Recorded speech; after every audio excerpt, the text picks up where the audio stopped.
Hi everyone.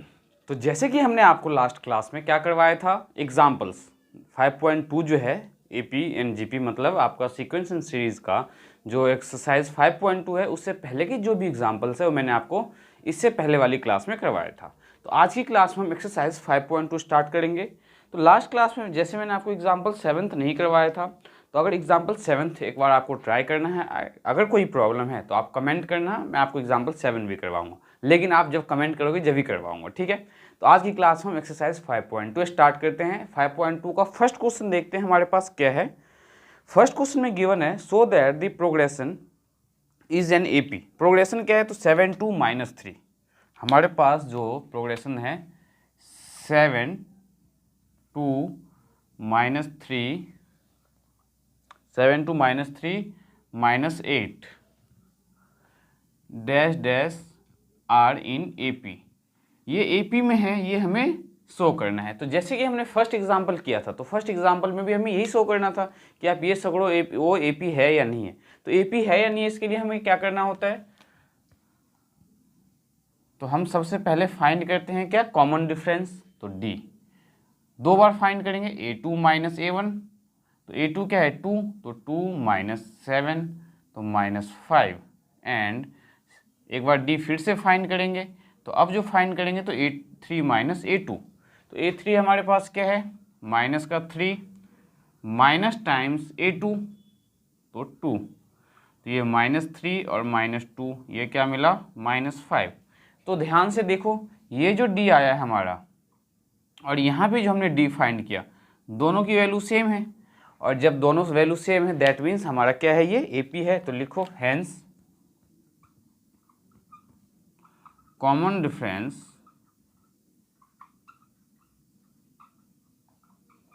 Are same, so it is an AP, so it is an AP. ये आपका arithmetic progression है। Similarly example 2 इसका question 2 देखते हैं। Question first का जो सेकंड पार्ट दिया हुआ है, इसमें भी आपको यही बोला गया कि so that it is an AP. अगर एपी है तो right the next 3 terms, next 3 term लिखना है हमें। तो एपी हमें भी जो सीक्वेंस दिया है, क्या दिया हुआ है 1/6, 1/3 एंड 1/2 एंड सो ऑन। तो हम पहले क्या करेंगे इसमें, तो हम पहले इसमें डी फाइंड करेंगे। तो डी आप कैसे फाइंड करोगे, a2 - a1। तो a2 - a1, तो a2 की वैल्यू क्या है हमारे पास 1/3 - 1/6। तो इसका जब हम एलसीएम लेंगे 3 और 6 का, तो क्या आएगा 6। तो 3 2 जा 6, तो 2 - 6 1 जा 6 1। तो ये आपका आ जाएगा 1/6। नाउ अब एक बार आप डी फिर से फाइंड करोगे। अब जब हम डी फाइंड करेंगे तो हम लिखेंगे क्या यूज़ करेंगे, a3 - a2। मेरे पास स्पेस की कमी है इसलिए मैं इसे आगे करते जा रहा हूँ, आप चाहो तो इसे हॉरिजॉन्टली कर सकते हो। अब देखो यहाँ पे a3 - a2, तो a3 क्या आपके पास 1/2 -1/3। हम जब 2 और 3 का एलसीएम लेंगे तो आएगा 6, 2 3 जा 6 तो 3 और 3 2 जा 6 तो 2, ये आ गया, ये भी 1/6। दोनों के केस में ध्यान से देखो तो क्या है आपका 1/6 आया है। अब 1/6 आया है दैट मीन्स ये भी क्या है एपी है। तो hence it is an AP. Hence लिख सकते हैं hence the common difference are same therefore it is an AP. Hence common difference are same, common difference are same, so it is an AP. और इसके साथ साथ हमें इसमें क्या बताना है, तो हमें इसमें बोला गया है नेक्स्ट 3 टर्म बताना है। तो आप टर्म काउंट कर लो कि गिवन कहाँ तक है। जैसे कि first second third fourth, 4 term given है, हमें 5th टर्म फाइंड करना है। तो 5th टर्म आप कैसे फाइंड करोगे, तो 5th term will be a + 4d। तो a की वैल्यू क्या है हमारे पास 1/6 + 4 इंटू में d की वैल्यू हमारे पास क्या है, तो 1/6। तो 1/6 + 4/6, तो ये आ जाएगा आपका 5/6। फिर 6 टर्म फाइंड करना होगा क्योंकि हमें 3 टर्म फाइंड करना है। तो 6 टर्म क्या होगा आपका a + 5d।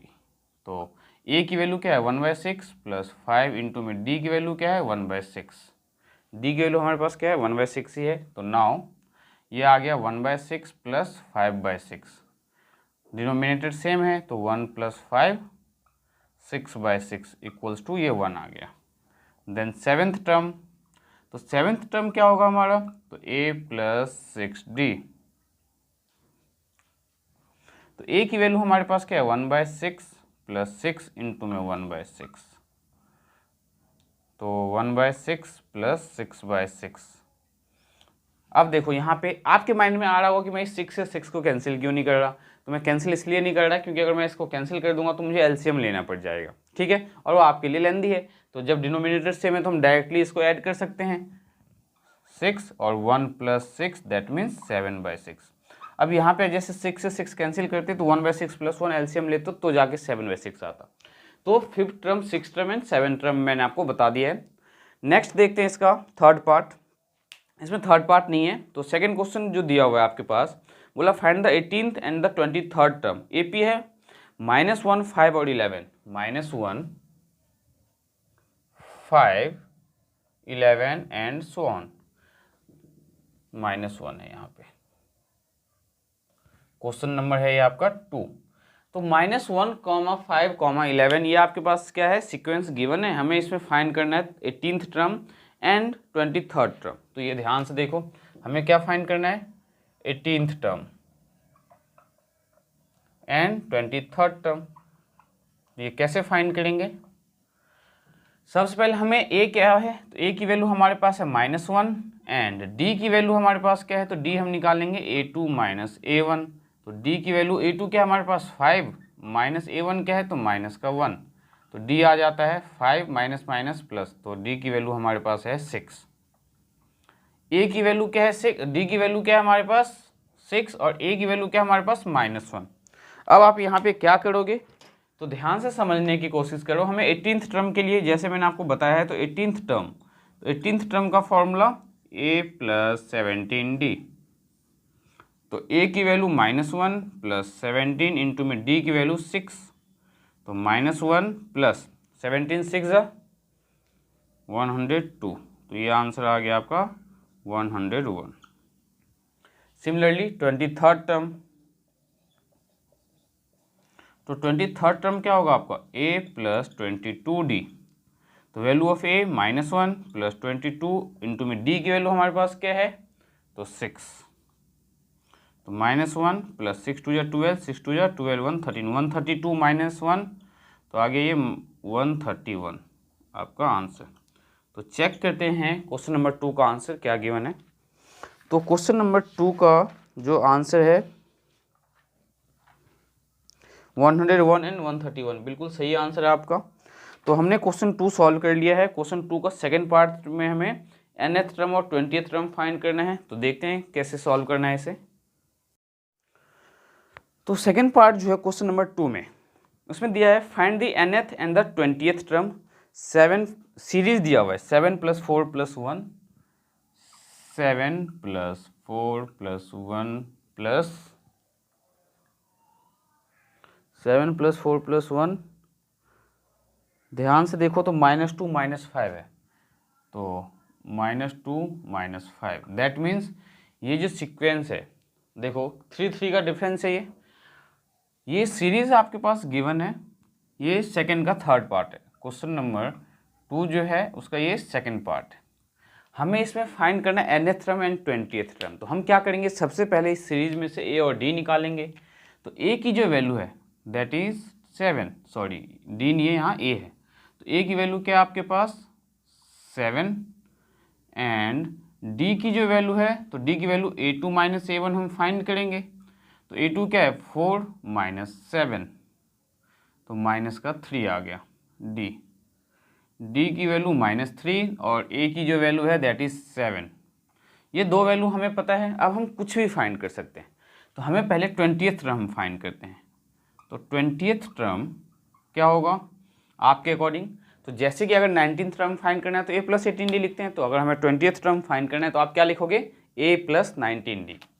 तो a + 19d, value of a क्या है 7, तो 7 + 19 इंटू में d की वैल्यू क्या है -3, तो 7 और 19 3 जा 57, तो माइनस का 57। अब इसको माइनस करेंगे तो क्या आएगा, ये माइनस का 50, ये आपका 20th टर्म। ये हमने फर्स्ट पार्ट सॉल्व किया है। इसी में बोला गया है nth टर्म फाइंड करने के लिए। तो देखो nth टर्म हम कैसे फाइंड करेंगे, nth टर्म।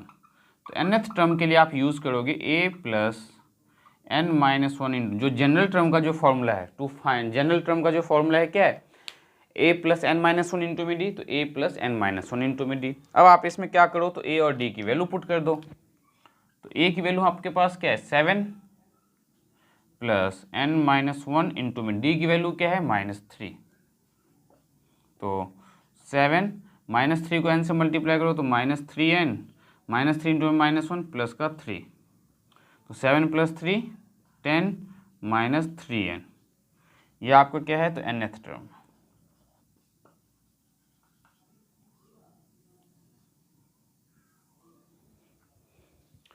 क्वेश्चन नंबर 2 का सेकेंड पार्ट। नाउ जैसे कि हमने क्वेश्चन 2 कंप्लीट कर लिया है, तो अब हम करेंगे क्वेश्चन नंबर 3। तो क्वेश्चन नंबर 3 में आपके पास क्या गिवन है, which term of this sequence is 48। Sequence क्या है 8 12 14 8 12 16, सॉरी थर्ड में क्या गिवन है हमारे पास 8 12 16 20 एंड सो ऑन। हमें पूछा गया है which term of the AP is, which term of the, third में बोला which term of the sequence is 48। Which term of the sequence is 48 का मीनिंग है कि इस सीक्वेंस में ऐसा कौन सा टर्म है जो 48 होने वाला है। तो हम क्या करेंगे, ए एन हमें दिया हुआ है, तो ए एन इक्वल्स टू हमने ले लिया 48। नाउ ए एन का जो फॉर्मूला है क्या है, तो यहाँ पे ए एन का फॉर्मूला पुट करो, a plus n minus one into में डी इक्वल्स टू 48, और ए की वैल्यू क्या है 8, तो यहाँ 8 पुट करेंगे, plus n minus one into में डी की वैल्यू हम a2 माइनस ए वन, तो 12 में से 8 को माइनस करेंगे तो क्या आएगा 4 इक्वल्स टू 48। तो 8 प्लस 4 को अंदर मल्टीप्लाई तो 4n माइनस 4 इक्वल्स टू 48। अब 8 माइनस 4 क्या मिला 4 प्लस 4n इक्वल्स टू 48।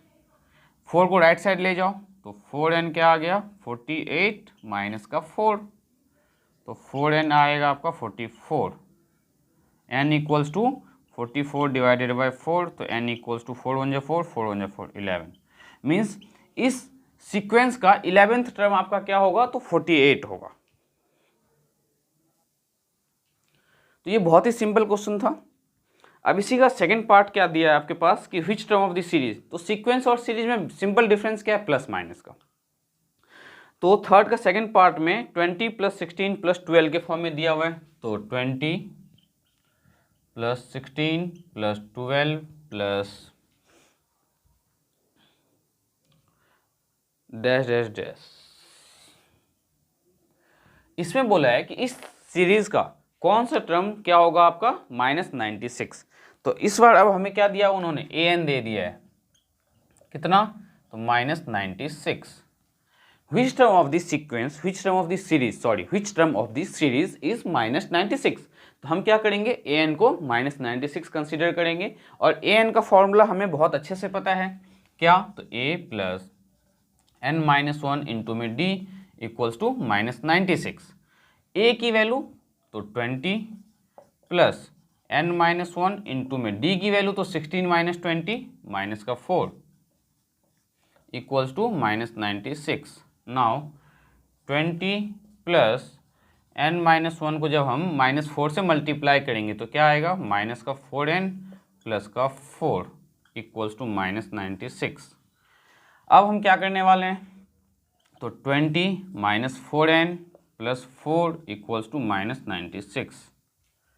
तो -4n 20 प्लस 4 24 को राइट साइड लेके जाओ तो -96 माइनस 24, तो -4n इक्वल्स टू माइनस का 6 प्लस 4 10 और 9 10 11 12 120। नाउ माइनस से माइनस कैंसिल हो गया, आपके पास क्या बचा, तो 4n equals to 120, n equals to 120 divided by 4 4 3 12 0। तो जो n की वैल्यू है हमारे पास वो क्या है 30। मतलब इस सीरीज का जो 30th टर्म होगा वो आपका क्या होगा, तो -96 होगा। इसका मैं आपको वेरिफिकेशन करके बताता हूँ। देखो 30th टर्म कैसे फाइंड करेंगे, तो a + 29d, तो a की वैल्यू क्या है हमारे पास 20 + 29 इंटू में d की वैल्यू क्या है, तो -4, तो 20, 9 4 जा 36, 4 2 जा 8, 9 10 11। अब ध्यान से देखो तो 116 में से 20 को माइनस करोगे तो क्या आएगा, -96। तो ये वेरिफिकेशन आपको करने की ज़रूरत नहीं है, ये मैंने आपके समझाने के लिए बताया है कि n = 30 का मतलब है कि जो 30th term of this series होगा वो आपका क्या होगा, तो -96 होगा। ठीक है, तो ये क्वेश्चन जो हमने सॉल्व किया ये था हमारा क्वेश्चन थर्ड का सेकेंड पार्ट। तो क्वेश्चन सेकेंड का हमें थर्ड का जो है हमने फर्स्ट और सेकंड पार्ट दोनों सॉल्व कर लिया है। अब हम क्वेश्चन फोर्थ सॉल्व करेंगे, तो देखते हैं क्वेश्चन नंबर फोर्थ कैसे सिंप्लीफाई करोगे आप। तो अब जो हमें क्वेश्चन नंबर फोर्थ सॉल्व करना है, क्वेश्चन नंबर फोर्थ में क्या गिवन है कि how many term are there in the AP. AP क्या है, तो 7 13 19। एपी आपके पास है 7 13 19, 7 13 19 25 डैश डैश डैश। क्या गिवन है हमारे पास 205। तो इसने पूछा है कि how many terms are there, means इसका लास्ट टर्म दिया हुआ है 205। ये जो 205 है इस जो एपी है इसका लास्ट टर्म दिया हुआ है। हमें पूछा है कि इस एपी के अंदर कितने टर्म्स है, तो हम कैसे फाइंड करेंगे, जो लास्ट टर्म दिया हुआ है इसको हम an मानेंगे और उसमें a और d की वैल्यू पुट करके हम n फाइंड करेंगे। तो ध्यान से देखो, वी हैव an = 205। an की जो वैल्यू है that is 205। Now an = a + n - 1 into में d इक्वल्स टू, ये nth टर्म का फॉर्मूला, तो किसके इक्वल, तो 205 के इक्वल। अब हम इसमें क्या करने वाले हैं, तो a और d की वैल्यू सब्सटीट्यूट करेंगे। a और d की वैल्यू क्यों सब्सटीट्यूट करेंगे, क्योंकि हमें n की वैल्यू फाइंड करना है। n की वैल्यू क्यों फाइंड करना है, हमें पूछा गया है कि इस सीरीज में नंबर ऑफ टर्म्स कितने हैं, तो नंबर ऑफ टर्म्स का मतलब n बताना है। तो a की वैल्यू 7 पुट करो, तो 7 + n - 1 इंटू में d, तो 13 - 7, तो 13 - 7 आपका क्या आएगा, 6 इक्वल्स टू 205। नाउ 7 + 6 को n से मल्टीप्लाई करो, 6n - 6 इक्वल्स टू 205। तो 7 - 6 1, तो 6n + 1 इक्वल्स टू 205। अब क्या होगा, तो 6n = 205 - 1, तो 6n = आ गया 204। देन n क्या आएगा आपका, तो 204 डिवाइडेड बाय 6, तो 6 3 जा 18 और 6 4 जा 24। तो n की जो वैल्यू है दैट इज 34। मीन्स इस सीक्वेंस के अंदर या इस एपी के अंदर नंबर ऑफ टर्म्स कितना होगा, 34 होगा। ये आपका था क्वेश्चन नंबर फोर्थ का फर्स्ट पार्ट। तो देखते हैं क्वेश्चन फोर्थ का जो फर्स्ट पार्ट है उसका आंसर क्या गिवन है हमारे पास। तो फोर्थ का फर्स्ट 34 है, मीन्स हमने बिल्कुल सही सॉल्व किया है और उम्मीद करता हूँ कि आपको ये बहुत अच्छे से समझ में आया होगा। अगर आपको ये वीडियो अच्छे से समझ में आ रहा है इस वीडियो के हेल्प से, तो आप जो है वीडियो को ज़्यादा से ज़्यादा लाइक शेयर और सब्सक्राइब ज़रूर करें, जिससे मैं आपके लिए रेगुलर वीडियो अपलोड करता रहूँ। तो नेक्स्ट क्वेश्चन देखते हैं, इसका नेक्स्ट पार्ट जो है सेकंड पार्ट क्या दिया हुआ है। तो नेक्स्ट पार्ट में हमारे पास है फोर्थ के सेकंड पार्ट में कि is 302 a term of the sequence. Sequence क्या है, तो 3 8 13 18। देखो 3 8 13 18 ये एक सीक्वेंस है। ठीक है, आपसे पूछा गया है क्या जो 302 है इस सीक्वेंस का टर्म है या नहीं है। तो हम क्या करेंगे, हमसे पूछ रहा है ये कि इसका जो 302 है इस एपी के अंदर आएगा या नहीं आएगा। तो देखो कैसे फाइंड करोगे आप। तो हम क्या करते हैं इस केस में an = 302 लेंगे। ठीक है, अब जो हमने an को 302 लिया है तो an का फॉर्मूला क्या है, तो a + n - 1 इंटू में d = 302। a की वैल्यू क्या है, तो 3 + n - 1 और d की वैल्यू तो 8 में से 3 माइनस करो तो 5 = 302। तो 3 + 5 को अंदर मल्टीप्लाई करो तो 5n - 5 = 302। तो 5n 3 माइनस 5 तो माइनस का 2 इक्वल्स टू 302, तो ये आएगा आपका 5n इक्वल्स टू 302 प्लस का 2, तो 5n आया हमारा 304 एंड n इक्वल्स टू क्या आया आपका 304 डिवाइडेड बाई 5। अब यहाँ पे सबसे इम्पॉर्टेंट पॉइंट आपको ध्यान में क्या रखना है कि अगर आपसे पूछता है कि कोई भी टर्म इस एपी का है या नहीं है, तो आप क्या करते हो, एन का फॉर्मूला यूज करके एन फाइंड करते हो। एन अगर आपका फ्रैक्शन में आए या नेगेटिव में आए, इसका मतलब वो एपी का टर्म नहीं है। तो यहाँ पे एन हमारा क्या है, फ्रैक्शन में आया है। तो एन जब आपका फ्रैक्शन में आता है तो क्या होगा, एपी का टर्म कंसिडर नहीं किया जाएगा। और दूसरा कंडीशन, एन अगर आपका ये नेगेटिव का आता तो भी कंसिडर नहीं किया जाता। तो नोट डाउन कर लेना, ये इंपॉर्टेंट पॉइंट है। तो यहाँ पे तो पहले आप ये लिखो कि 302 is not a term of given AP या गिवन सीक्वेंस। तो इन्होंने क्या बोला था आपसे, एपी बोला है, how many terms are, fourth के सेकंड पार्ट में सीक्वेंस। तो लिखो यहाँ पे 302 is not a term of given sequence. Reason भी देना है, क्यों, because value of n is in fraction which is not possible,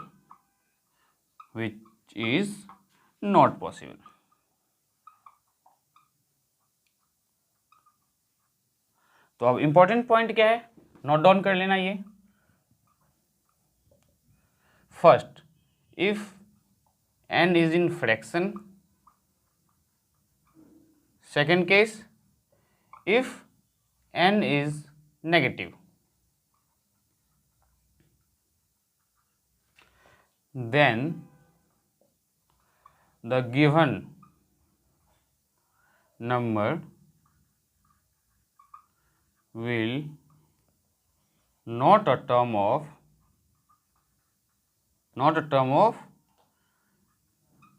given sequence या एपी अर्थमेटिक प्रोग्रेशन लिख लो, सीक्वेंस ऑफ अर्थमेटिक प्रोग्रेशन। ये इंपॉर्टेंट पॉइंट है, ध्यान रखना।